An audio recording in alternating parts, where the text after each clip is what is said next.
Hello po sa inyong lahat, magandang araw. Kumusta po kayo? Bonjour. Kumusta naman mo? Ayan, dito na naman tayo sa ating walking daily routine natin.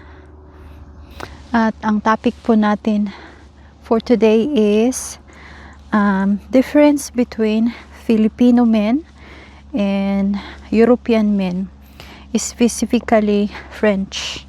Ayan, at pag-uusapan natin yung difference between relationship, values, mindset, tsaka sa daily relationship with the family and the communication.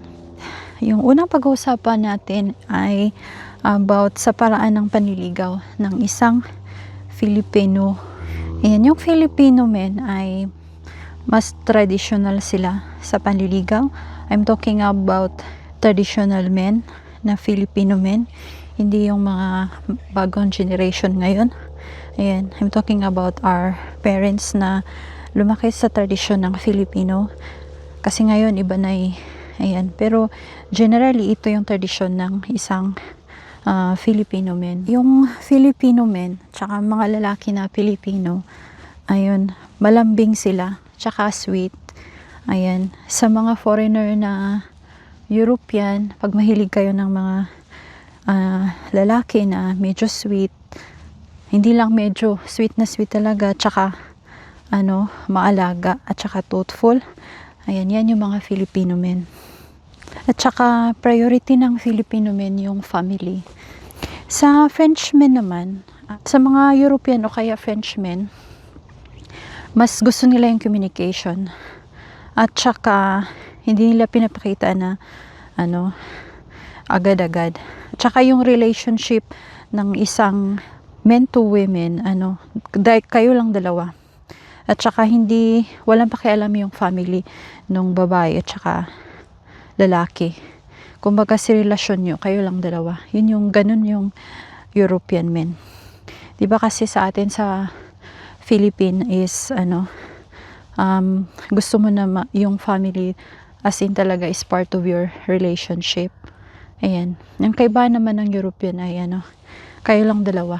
Tsaka walang pakialam yung family doon sa relationship nyo. Ayan. Ang pangalawa, ang paraan naman ng pakikipag-usap ng isang Filipino men ay medyo mainhin yung mga lalaki. Tsaka hindi sila direct. Tsaka iwas sila ng confrontation pag meron silang opinion. Ayan, hindi nila sinasabi agad.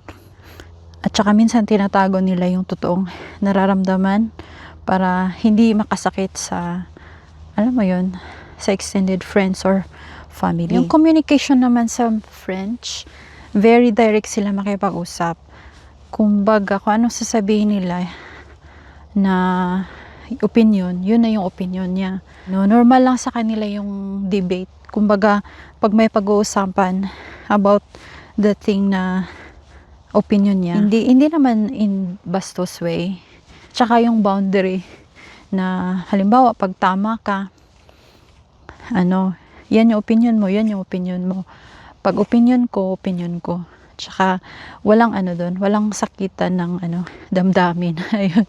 'Di ba kasi sa atin pag hindi tugma, kung hindi agree yung isang partner, nagtatampo na, 'di ba? Tsaka kung may opinion sila, sasabihin nila sa iyo. Ayan. Tsaka prank ka.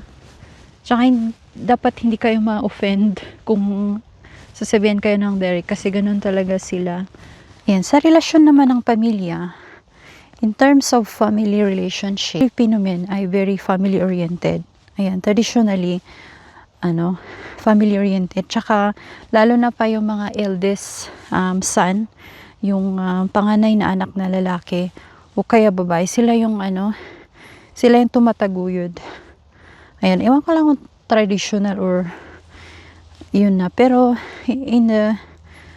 sa bagong henerasyon na to, hindi naman lahat ganun, pero yung traditionally talaga yung mga dati, yun yung mga kumbaga siguro hanggang ngayon din na nagiging traditional na yung kumbaga yung panganay na babae at saka lalaki. Tumataguyod na responsibility sa mga kapatid at saka sa magulang. Ayan yung Filipino men. At saka mas matagal sila nakatira sa bahay. Kumbaga, more than 18 years old, hanggang 30 o 40, nakatira pa rin sila sa bahay ng magulang nila. Ayan, kaya shout out sa mga European women na gustong yung Filipino men. Ayan, yan yung dapat nyo nga abangan. At saka, sa decision, kailangan lahat ng connection, kailangan agree lahat. Ayan, kasama sa decision yung family.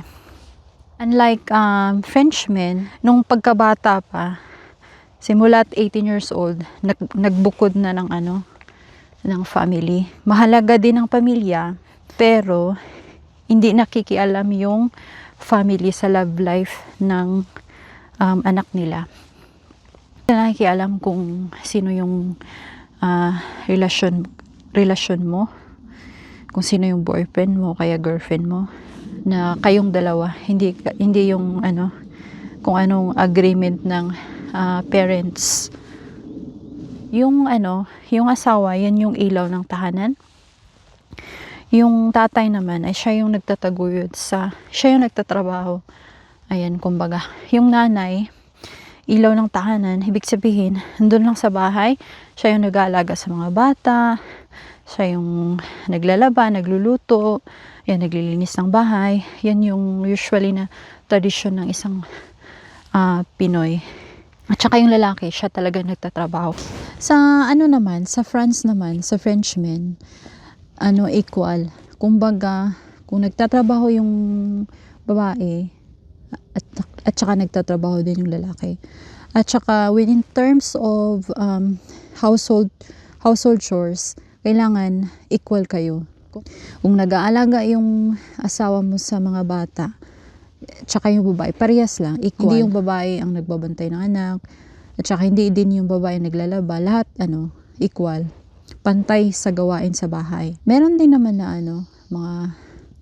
yung lalaki lang nagtataguyod. Pero karamihan dito ay halos equal lahat. Ayan. Hindi pwedeng siya lang. Kailangan equal. Ayan. Pag-usapan naman natin yung panglima sa lifestyle at saka daily habits, daily routine ng yung mga Pilipino men, barkadista. Ayan, mahilig sa barkada. Pero hindi naman lahat. Hindi lahat ng Pero haramihan, mahilig sila na sa mga gatherings. Ayan, karaoke, mga salo-salo. Lifestyle naman ng Frenchmen, mahilig sila sa mga structured leisure. Kumbaga, mas gusto nila yung privacy tsaka personal space nila. Bigla, mga Filipino girls na meron kayong shota na French, huwag kayong mabigla na hindi sila nagbibigay ng kung makatulong doon sa pamilya. Hindi normal sa kanila yung magpadala ng pera sa pamilya. At saka mas structured yung nila, financial planning. Ayan, pag may bibilin sila, ayan, kailangan na paplanuhan muna nila yon bago nila bibilhin. So, yun lang yung difference between Filipino and French men. Comment na lang kayo kung tama ba yung sinasabi ko or agree ba kayo or disagree. Pero based on my experience, ganun po yung mga Filipino at saka difference ng French. So, yun lang po. At salamat po sa inyong pakikinig. At see you ulit sa susunod.